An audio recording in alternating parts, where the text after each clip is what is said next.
Hi everyone, Debbie from Cosmetics. Today we're going to be talking about the most important tool that any formulator can have, and that is, of course, the rotor tool. A rotor has a radial flow and is typically used in low viscosity fluids. If you're making a standard emulsion, you generally only need to use your rotor for a short period of time. The purpose of the rotor is to reduce particle or droplet size to create uniformity and consistency of a product. If you're making a very small batch size, such as 100 grams or 200 grams, you may find you only need to use your rotor for a minute or two before swapping out to a low or medium shear tool for your remaining phases. At this point, the viscosity will still be very low. Further particle size reduction does not continue to occur the longer you use the tool for. In fact, using a rotor for longer than necessary only results in transfer of heat into your product.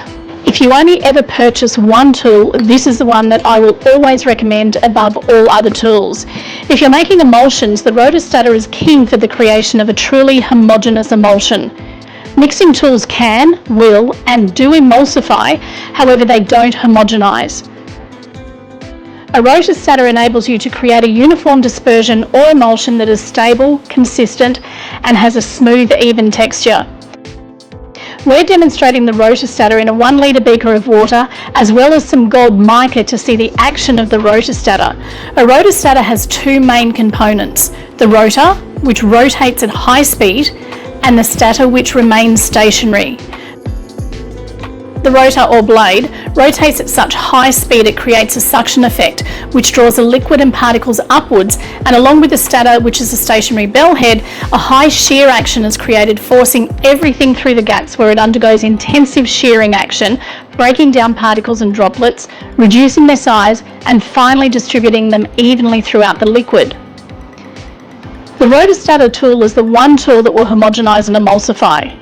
Homogenization is a mechanical high energy action that forces mutually non-soluble liquids to be the same throughout. When viewed under a microscope, homogeneous product droplets appear the same or very similar and are uniform throughout. This leads to greater stability and consistency for your product. Emulsification, on the other hand, creates a heterogeneous emulsion, which when viewed under a microscope shows visible differences in the particles, which can more easily separate over time. So if you've been using your rotor lately with some of the other tools for your cool down phases, please do share some videos or photos with us, because we would really love to see what you've been making.